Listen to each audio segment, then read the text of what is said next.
Bapak Ibu yang dirahmati Allah, tidak membuang waktu karena juga sudah masih lengkap dan waktu yang ditunggu-tunggu. Kepada beliaunya Bapak Insinyur Haji Happy Tenggono Enkom, kami persilahkan untuk memberikan arahannya kepada kita semua.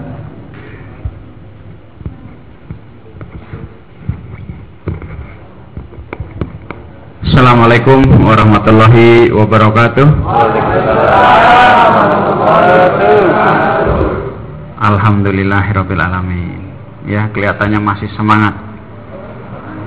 Saya ingin memberi oleh-oleh, ya, karena waktunya sangat singkat.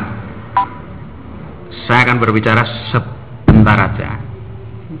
Kalau yang punya pertanyaan dari rumah, dari mana, mending kita 1-2 pertanyaan boleh ditanyakan ke saya nanti, ya. Mudah-mudahan cerita saya bisa menjadi oleh-oleh yang bisa menjadi pengantar tidurnya, insya Allah, ya. Karena ini cerita tentang keajaiban, bahwa ternyata keajaiban itu ada, bahwa ternyata keajaiban itu bisa diciptakan, keberuntungan itu bisa diciptakan. Berapa banyak di antara kita yang memiliki persoalan dan kita buntu memikirkannya? Berapa banyak? Banyak sekali, ya. Karena ceritanya sangat istimewa, saya minta semua maju ke sini, ke depan. Sini persis di depan saya. Sini persis. Hari ini saya ingin sampaikan satu cerita, satu kisah, di mana yang kita butuhkan adalah keajaiban. Dan keajaiban itu ada. Keajaiban itu ada. Saya kemarin ketika up class itu saya bicara tentang the 7 attributes, 7 hal yang membuat orang itu beruntung. Hidupnya itu beruntung, Pak. Saya ini cerita bawain satu workshop. Saya cerita tentang bagaimana kebangkitan Bali Muda itu sampai membangun kebun-kebun sawit. Kita, tapi kalau dipikir-pikir semua itu, orang sawit itu aneh, Pak. Orang yang mau jual kebun itu banyaknya minta ampun. Banyak, Pak. Setiap hari ini teman-teman aja masih banyak yang ngirim dokumen untuk dibeli oleh saya gitu. Saking banyaknya, kadang-kadang kalau saya suruh anak buah saya itu nemuin dulu, karena kadang-kadang cuma ngasih dokumen aja, di screening dulu deh. Saking banyaknya, saya tuh beli kebun sawit itu 1 tahun itu paling banyak itu 2, pernah 3 kalau nggak salah, 2010 3 atau 2 saya lupa. Tetapi satunya itu investasinya sekitar 500 miliar, saya beli itu sekitar 100 miliar gitulah. Itu bisa 2 gitu. Kok saringan gitu katanya orang? Ada rahasianya sebetulnya, karena yang saya screening itu banyak, yang saya lihat itu banyak. Setiap hari itu datang, karena saya dikenal di industri kebun sawit itu ya tukang beli kebun gitu. Saking banyaknya itu saya pernah ditawar. Saya selalu tanya, kenal enggak kalau orang bawa dokumen kebun, kenal enggak sama yang punya? Kenal, Pak. Kalau kenal bolehlah ketemu saya, janjian gitu. Satu saat kalau nggak ketemu yang punya, ketemu direksi. Kalau nggak pasti ya nggak bakal jadi deh gitu. Pernah satu saat itu orang meyakinkan sekali, Pak ini ngotot mau ketemu Bapak. Tahu direksinya nggak? Kenal, Pak. Orang direksinya itu saudaranya dia sendiri gitu. Ya sudah, saya temuin kan kebun ada 9.000 hektar, 8.000 sekian hektar lah gitu. Saya ketemu sama orang, saya lihat datanya, saya tanya, Pak, Bapak kenal sama yang punya? Kenal, Pak, saudara sendiri. Kapan Bapak mau ketemu Pak Happy? Ya sudah, nantilah gitu. Ya kapan? Serius nih katanya. Ya nantilah gitu. Ya sudah karena udah datang tak kasih kopi, sudah pulang lah gitu ya. Saya tuh memproduksi kopi juga. Tahu kan? Mereknya? Ya. Staf saya bilang, Pak, jadi kapan mau ketemu? Orangnya SMS lagi, padahal baru keluar pintu. Mau ketemu kapan? Gimana nih kebun saya yang ditawarin ke saya ini? Gitu. Bagaimana dia ngaku itu punya temennya, saudaranya? Itu sangkin-sangkinnya, Pak. Gitu. Jadi kebun saya itu begitu. Tetapi kalau kita benang merah ya, itu kisah nyata itu, Pak. Ya, jadi kalau benang merahnya itu sebetulnya karena beruntung. Ya, karena beruntung. Saya merasa itu. Dulu saya mikirnya juga lebih keras daripada orang lain. Saya kerjanya lebih keras dari orang lain. Saya kerja nggak kayak dulu, Pak. Ini hari ini bisa di sini, gitu. Istri saya telepon-teleponan. Wah, istri saya senang banget. Kenapa? Karena baru ada orang meninggal. Bukan ada orang meninggal terus dia senang, itu bukan. Ada orang meninggal, dia dikabarin. Orang itu nggak bisa dikubur. Dan Allah ternyata minta kita untuk ngurusin. Jadi kita kuburin tadi. Wah, seneng gitu.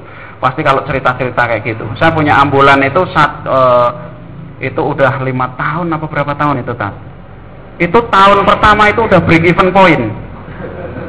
Jadi kalau ambulan itu udah sampai ke Blitar, kemana-mana, ke Malang itu kalau ambulan gratis itu di Jakarta itu namanya gratis itu cuma cerita. Itu hanya di kota aja. Keluar kota itu kalau sampai ke Blitar itu mesti 5 juta sampai 6 juta. Maka saya beli ambulan. Saya bilang beli ambulan dan sebelum kalau ada orang mau pakai, saya tanya dulu mau kemana. Ini kamu nggak boleh kasih sopir karena sudah kita bayar semua, bensin udah kita bayar semua. Kalau kalian itu bayar ke sopir ketahuan, sopirnya yang kita pecat. Jadi dengan kayak gitu kita full service itu, full board ambulan namanya. Itu setahun itu, Pak, setahun itu bisa 60 mayat itu yang kita mobilisasi gitu. 60 kalau kali 6 juta itu berapa? 360. Padahal ambulan itu harganya itu kalau nggak salah itu cuma 150-an. Berarti 6 bulan break even point itu saya udah. Sekarang udah 5 tahun, Pak. Wah, masih kenceng gitu. Yang kenceng banget. Kalau sopir bawa ambulan kenceng banget. Takut sama mayatnya belakang. Jadi nggak kayak gini dulu kehidupan. Sekarang Allahu Akbar, punya kehidupan, Pak, bisa jalan-jalan sama anak-anak ini gitu. Saya kemarin ini transaksi sama, dan Allah itu kasih saya jalan-jalan ke sini gratisan kok gitu. Kenapa? Saya mau bayar kebun. Ini Sodik tahu nih, mau bayar kebun itu 1 juta US. 1 juta US, saya udah punya US itu 1 juta. Ini rahasia, saya buka nih terpaksa nih. Nah, begitu saya mau bayar itu, dolar itu naik. Saya bilang sama orangnya, ini dolar naik, saya nggak mau bayar pakai dolar, saya mau pakai rupiah. Berapa? Udah saya kasih rate tinggi 9.750. Jadi 9.750.000. Kapan bayarnya? Seminggu lagi. Jadi saya dapat selisih kurs saja hampir 400-500 juta. Itu nggak ngapa-ngapain itu, Pak. Nggak pakai riba juga gitu. Tetap kita lunasin. Jadi kita kapan kerjanya saya itu nggak tahu lah gitu. Yaitu sisi-sisi keberuntungan. Sisi-sisi sulitnya udah nggak usah saya ceritain, nanti Bapak nggak semangat ya gitu. Jadi sisi-sisi enaknya, jadi jalan-jalan aja kerjaannya gitu. Nah, ada satu hal itu yang harus kita ciptakan kalau hidup kita mau enak, namanya keberuntungan itu. Kalau keajaiban itu bahasanya manusia, keberuntungan itu bahasanya manusia dan bahasanya Allah Subhanahu wa Ta'ala. Maka kata beruntung itu ada di dalam Al-Quran. Nah, saya itu sebetulnya pengen cerita itu kalau mau lengkap itu ada 7 hal yang membuat seseorang itu selalu beruntung hidupnya. Selalu beruntung, Pak. Bukan seperti menzinain, bukan. Yang seperti menzinain itu riba. Riba. Iya, makanya. Tapi bukan utangnya. Bukan utang yang jadi persoalan, tapi ribanya yang jadi persoalan di situ. Ya, kalau bicara otak kanan, ya iyalah mungkin ya. Otak kanan, otak kiri ya dua-duanya harus dipakai. Ya, yang nggak boleh itu dua-duanya nggak dipakai. Otak kanan apa kanan luar gitu kan? Ya. Saya dulu ketika berbicara tentang how to be debt free, dulu awal-awal di Semarang itu masih ingat teman-teman itu, saya ditanya, Pak Happy, kenapa Pak Happy itu ngasih contoh orang-orang itu yang gagal di dalam riba? Kenapa yang sukses-sukses Pak Happy nggak dikasih contoh? Saya tahu Pak siapa yang tanya, gitu. Ketika itu saya belum nggak tahu orang ini organisasinya apa, tetapi terakhir saya tahu bahwa inilah orang yang menciptakan virus entrepreneurs tadi gitu.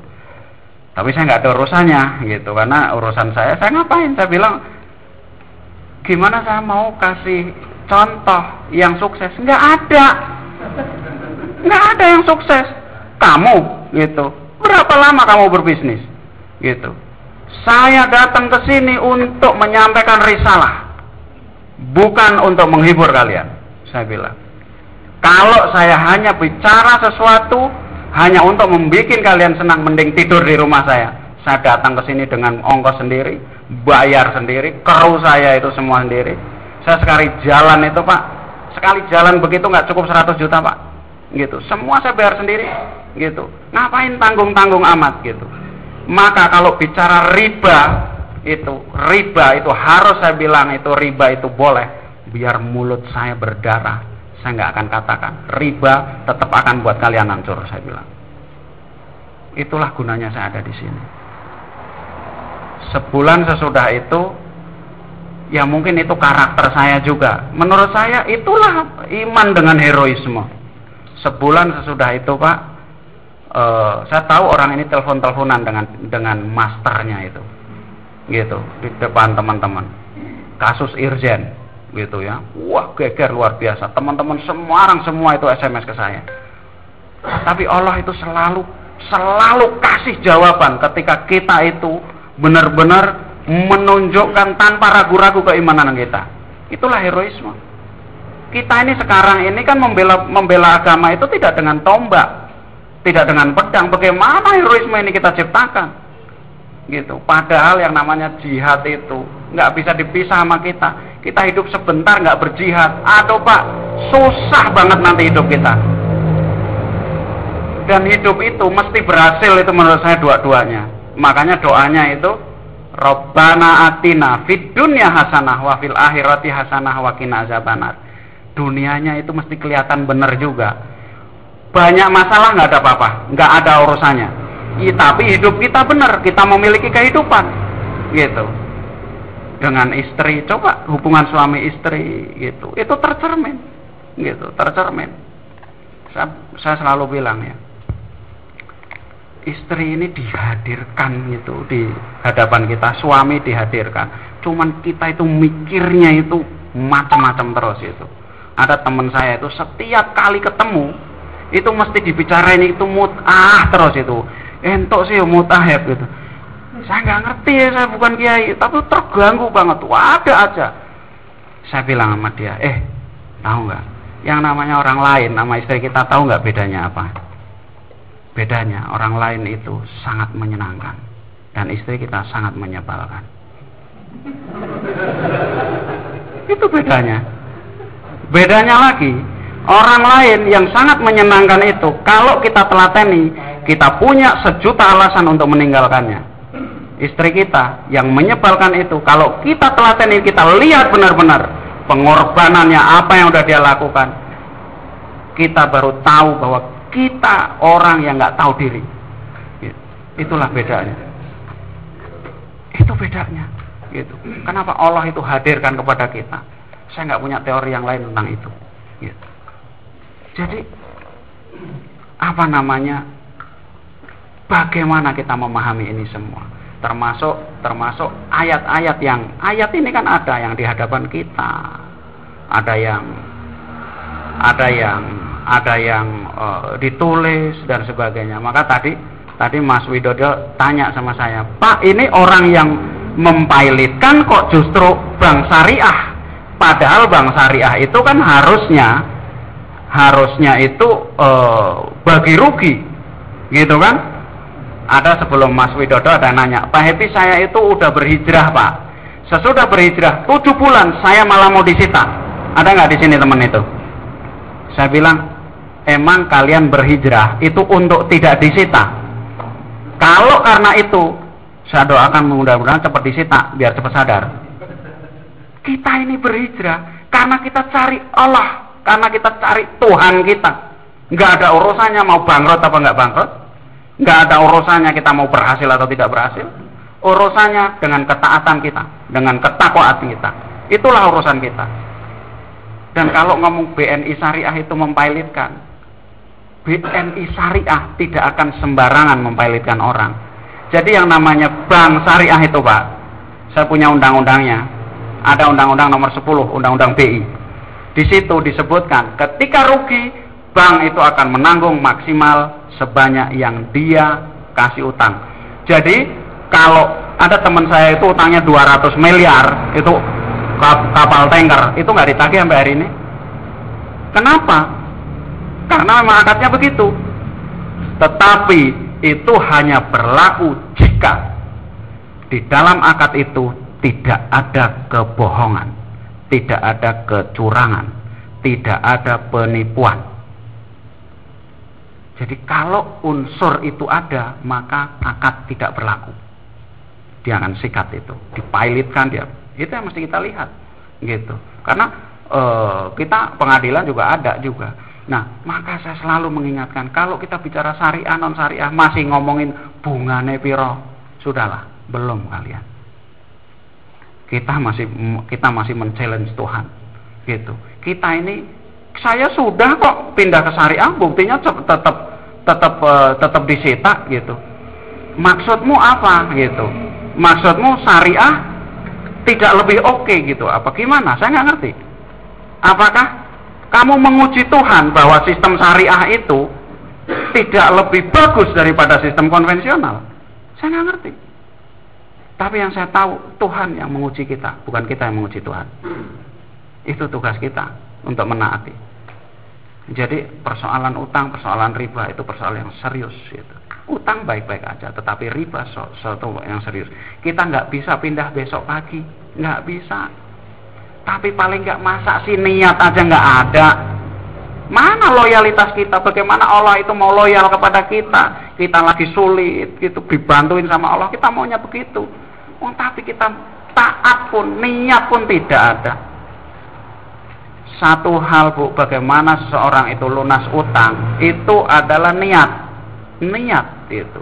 Hanya dengan satu niat, kalau itu kita sungguh-sungguh memiliki, cukup. Tetapi niatnya niat yang sungguh-sungguh. Kenapa? Karena hadisnya jelas.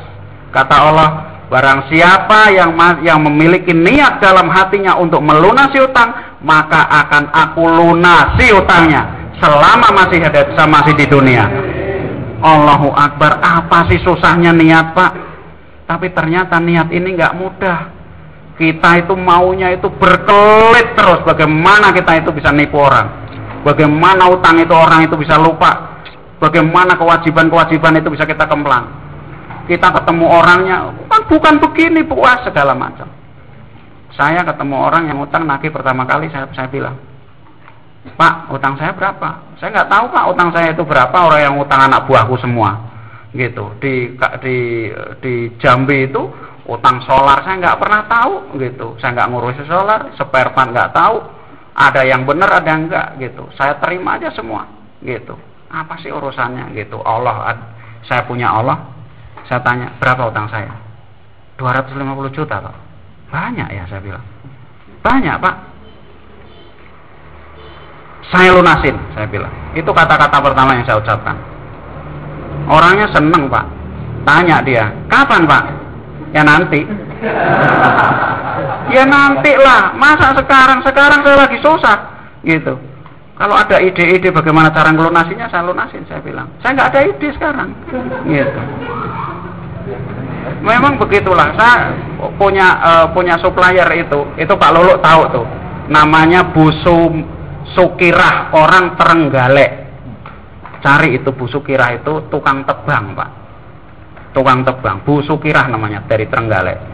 Dia itu dia memberangkatin orang ke Trenggalek itu, tukang tebang itu banyak kan di sana. Tukang dari Trenggalek itu, Pacitan ya itu. Pacitan Trenggalek. Maka kok ada yang kesasar jadi presiden barang ya? Iya. Kesasar itu. Iya. Jadi Bu Sukira itu udah nggadein rumahnya, Bu. Nggadein rumahnya. Oh, belum nggadein rumahnya. Dia gini. Dia itu udah utang banyak banget ke orang. Anak buahnya itu belum bisa digaji. Saya nggak bisa bayar, udah bangkrut. Dia datang ke kantor, marah-marah dia. Saya pengen ketemu bosnya, gitu. Ya saya adain salaman, nggak mau ketemu saya mau ketemu bosnya, gitu. Lah di sini siapa lagi gitu? Mau ketemu Pak Happy itu. Bapak siapa? Ya saya Happy, saya bilang. Oh ya sudah, kalau gitu Bapak bosnya, gitu. Ya dari dulu saya bosnya tadi. Iya. Sudah, maunya apa Ibu? Maunya apa gitu? Saya maunya dibayar. Utangnya banyak banget, Bu. Kalau segitu saya nggak ada hari ini, gitu. Pak, saya nggak akan pulang kalau nggak dibayar. Saya daripada saya dikeroyok orang di Trenggalek. Orang Trenggalek itu galak-galak. Nggak juga, di sini baik-baik. Saya nggak pulang. Waduh, ini repot juga. Wah, anak-anak kebingungan semua. Pak Happy ini Bu Sukira mau tidur di meja Bapak itu. Ya sudah, nggak apa-apa. Saya bilang, Bu Sukira, Ibu kalau tidur di sini banyak nyamuk segala macam, ya. Ibu tidur di rumah saya. Tidur di rumah saya. Wah, enggak apa? Sudah, tidur di rumah saya nggak apa-apa. Nah, rumah saya kan tingkat gitu, di atas banyak kamar yang ada AC segala macam. Wah, nggak mau Pak, ada AC. Wah, nanti meriang gini gitu. Ya sudah. Akhirnya dia tidur di bawah. Di bawah itu saya punya pembantu itu 6 orang. 6 orang tukang masak itu. Nambah Bu Sukira, pembantu saya jadi 7. Iya, setiap hari kan saya itu masak buat orang, Bu. Buat orang masak itu dari dulu ya. Ketika saya bangkrut pun saya masak itu masih untuk orang-orang sarapan itu ada 200 orang itu setiap hari. Ya Bu Sukira ikut masak juga gitu kan. 3 hari nggak betah dia. Pagi-pagi sarapan Bu. Saya suruh sama, sudah Pak, sudah sarapan. Kok dia tuh duduk itu di bawah itu begini. Saya di atas, Bu, sini naik ke buat. Enggak Pak, gitu. Duduk bersimpuh kayak pembantu yang mau pingin pulang. Persis gitu. Ini pengusaha ini, gitu. Pengusaha kok bisa begini gitu. Dia bilang, sambil nangis, Pak Happy gitu. Saya minta maaf, saya kemarin ngomong kasar begini begitu. Pak Happy saya tahu lah Pak Happy susah nggak ini gitu, tapi Pak Happy masih aja nerima saya dengan baik gitu. Pak Happy malah ngelayanin orang-orang. Saya mau pulang aja Pak gitu. Bu, nih saya cariin duit nanti. Nggak usah Pak gitu. Saya mau gadein rumah saya aja. Saya doain Pak Happy, mudah-mudahan Pak Happy segera bangkit Pak. Mudah-mudahan. Tapi nanti kalau Pak Happy bangkit, saya dikasih kerjaan lagi gitu. Itu doanya, pulang Bu gitu. Allahu Akbar. Ketika kita memiliki niat aja, belum kita bayar gitu, Allah kasih kemudahan yang luar biasa. Karena Allah berjanji gitu. Allah berjanji. Dan tentang orang tua tadi, ya lakukan gitu. Justru orang tua, saya tuh merasa ya, ini kalau ibu saya, ayah saya itu masih ada hingga hari ini, jangan-jangan saya nggak kayak gini hari ini. Mungkin saya termasuk banyak durhaka, mungkin segala macam ya. Karena Allah selamatkan saya, ibu saya udah nggak ada dari dulu, saya melakukan kebaikan. Dan saya buktikan bahwa Allah lunasi utang itu benar-benar. ibu saya sendiri gitu. Utangnya akhirnya lunas, saya yakin itu. Kenapa? Karena terakhir itu yang lunasin utang itu saya. Jadi itu sesudah 30 tahun ibu saya meninggal. Ya 30-an tahun. Meninggal saya enggak sekecil banget. Itu tiba-tiba itu kakak saya itu mimpi ketemu sama ibu saya. Dan ada tante. Saya lupa nama tante itu. Tapi ada tante di Pekalongan. Saya bilang kakak saya itu lagi susah juga, lagi bangkrut, saya juga lagi susah waktu itu. Saya bilang, wah ini ada sesuatu nih. Saya telepon teman saya Joko itu di Pekalongan. Jok, coba kamu cari, ini tanteku ini dulu itu di Jalan Jatayu. Coba tanyain, ada apa sih gitu? Kok tentang ibu saya dan sebagainya. Itu karena mimpi, Bu. Disamperin, begitu disamperin, Joko bilang, "Hep, kamu mesti pulang deh," gitu. Ada sesuatu gitu. Ya sudah, saya pulang, saya temuin tante. Begitu saya ketemu tante sama om itu datang gitu. Udah om jauh, tante jauh, saya nggak pernah ketemu dari kecil. Gitu. Tapi saya tahu nama-nama itu. Pertama kali dikasih lihat itu surat utang ibu saya. Makanya saya tahu ibu saya itu utangnya 400.000 paling banyak. Gitu.